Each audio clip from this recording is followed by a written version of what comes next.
I don't want to see your face. Get out now." With my husband's harsh words, I was pushed out into a raging storm like a hurricane. Suffering from a high fever since the day before, I could barely stand, trembling with cold under the eaves of the house. That's when it happened. "Mom, over here." Just before collapsing and losing consciousness, I heard a familiar voice, and I thought to myself, "Is this Emily?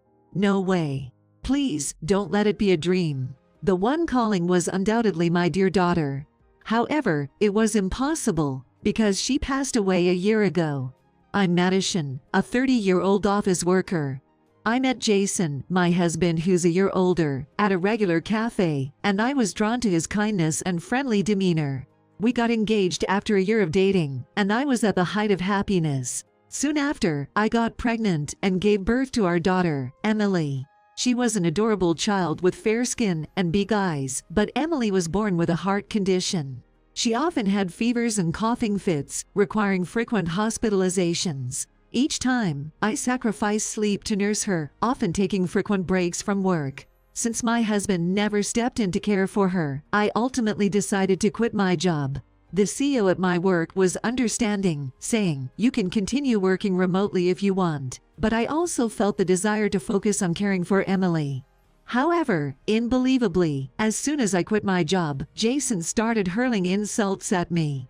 "You're just a stay-at-home mom. Why is the room so messy? I'm sorry. I've been with Emily, as she's been unwell. Geez, such a demanding daughter. None of my family is like her. It's your fault, but Emily is our child, right? Shut up. I'm the one paying for everything, your living expenses, and Emily's medical bills. It's all because you quit your job." Jason seems unable to accept reality, preferring to blame me for Emily's illness and the medical expenses. Our relationship became tense, with Jason drinking and staying out late every night, sometimes not returning until morning. Always dodging responsibility by claiming it's work-related. My only solace was Emily, my kind and growing daughter. Around age 3, would say, "Mommy, I love you," and comfort me. However, by the time Emily turned 5, her illness worsened, leading to a long hospitalization, where I cared for her constantly. "Hey, Mommy. What's wrong? You look so sad." "That's unusual. Does Daddy hate me? He never comes to see me." To protect Emily from hurt, I lied. "Daddy really wants to see you. But he's just so busy with work." "Does Daddy love me?" "Of course. Daddy's working hard for your sake." "Okay. I'm happy." Seeing my Emily smile relieved me. Despite feeling my affection for Jason wane as he didn't visit Emily, I endured it, knowing divorce would leave us unable to cover living and medical expenses. Every day, Emily, always smiling, couldn't leave her bed anymore.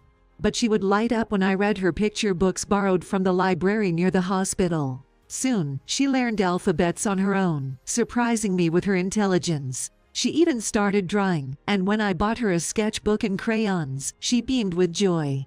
As long as I have her, it's enough. I truly believed that. However, just before her 6th birthday, despite the desperate treatments at the hospital, Emily passed away. The painful treatments, despite enduring them and holding back tears, I was pushed to the brink of despair, and I couldn't shed a tear. No matter who talked to me, it seemed I responded with a blank expression, and my worried parents asked Jason to have me stay at my parents' house for about 6 months. It must have been quite devastating for my parents too, as Emily was their first grandchild, but in the shock of losing my daughter, I don't remember much about that time. Then one day, my mother, crying, told me, "I was so worried because you seemed like you might disappear." It was then that I realized how much I had worried them. Coming to my senses, I couldn't stay at my parents' house forever, so I returned to the home where Jason awaited. However, unlike before, I had no motivation whatsoever. Finally, now that our demanding daughter's gone, I can lead a normal life. Even faced with such heartless words from Jason, my heart remained unmoved, and at that time, I felt like nothing mattered anymore. Just silent, monotonous days of household chores. Despite Jason continuing to hurl insults at me, I either ignored them or responded casually. "You're really expressionless and unsociable. It's like I'm living with a mannequin. I'm sorry. You're slack with cleaning, and days hardly any food." I really picked the wrong wife. Choosing such a useless woman was a huge mistake. I didn't have the energy to retort to him. As I was outwardly a submissive wife, Jason became even more cocky. Listen, you're a wife, so you should just obey whatever your husband says. In other words, you're a slave. Understood. However, about a year after losing Emily, something terrible happened. According to the weather forecast, a hurricane was forecasted to hit the town where I live, and indeed, rain and wind were raging outside, with roaring noises echoing. Unluckily, at that time, I seemed to have caught a cold since the previous day, and I had a high fever. Although I hadn't cooked dinner for Jason, I decided to ask him for help because the pain was too much to bear. I have a fever today, so can I rest first? What? What about my dinner? Fever. That's none of my concern. Cook something quickly. While feeling dizzy, I cooked his dinner. My beer bottle is empty. Bring me more beer. I'll get it for you, just wait a moment. Because of the fever, my legs were trembling, and I accidentally spilled beer on my Jason's clothes. This triggered Jason, who had been drinking, to suddenly become angry. It's all ruined because I married you. Our daughter got sick and then died. You're nothing but a jinx. In front of my agitated Jason, my heart seemed to empty. If Jason said so, then it must be true, I vaguely thought, but it didn't matter anymore. After all, our daughter wasn't here anymore. Such a resigned expression seemed to further fuel Jason's anger. You're so annoying. I don't want to see your face. Get out now. Saying so, Jason grabbed my hair and dragged me to the entrance. It hurts. Stop it. And then, he forcibly shut me out in the middle of the hurricane. Since he locked the door from the inside, I couldn't get back inside the house, so I stood under the eaves of the house. The rain was flowing sideways, and broken branches, metal sheets, and signs were flying around in front of me. It was dark since it was night, so I couldn't see far ahead, but it was a tremendous storm. I collapsed on the spot, feeling dizzy and chilled due to the high fever, and I felt like I was about to lose consciousness. At that moment, I felt like someone whispered in my ear, "Is someone there? Mom, over here." This time, I clearly heard a familiar voice. No way. Please, don't let it be a dream. It couldn't be anyone other than my dear daughter, but that couldn't be possible. However, when I looked closely, there was Emily standing right in front of me. Fair-skinned, with big eyes, an adorable child. Her cheeks flushed, looking a bit plump and lively. "Mom, come here quickly." Boosted by her voice, I hastily got up and chased after Emily, who was running at an incredible speed. "Emily, wait." I kept running, trying not to lose sight of her, until I realized we had reached a community center, a little away from our house. There, Emily finally stopped, turned around, and smiled at me. "Mom, I love you. Look at this sketchbook." And then, she disappeared with a whisper. "Wait, don't go. Take me with you." Emily. I tried to find Emily, but my legs gave out and I couldn't move anymore. Eventually, someone from the community center noticed me and helped me inside, carrying me. "Are you okay? You have a fever." While saying so, she lent me clothes, cooled my head, and took care of me. Just as I was about to thank her, a loud rumbling sound echoed from the ground. "It's a landslide. Houses are being swallowed. It's a disaster," people cried out. When I looked in the direction they were pointing from the window, I couldn't believe my eyes. Our house was collapsing. And then, as if in slow motion, it was swept away by the landslide. If I had stayed under the eaves of the house, I would undoubtedly have been caught in it. Emily saved me. Emily, who led me to the community center, might have been an illusion caused by the high fever.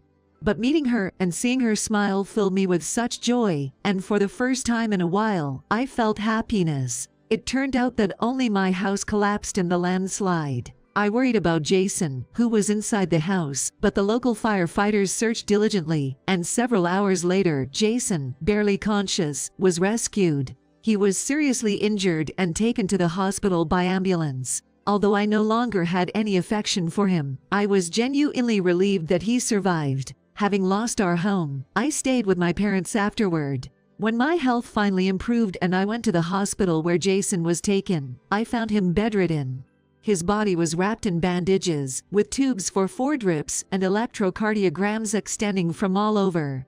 The doctor said Jason would need long-term hospitalization, and even after discharge, he would have mobility issues. Then, Jason noticed me and said with relief, "Madison, I'm glad you're here. Please take care of me from now on." Hearing that, I recalled the countless insults I had endured from him until now, and my blood boiled. "Who are you to say that? I'm not going to take care of you.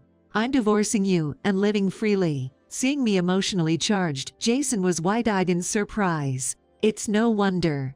Until then, I had just obediently followed along.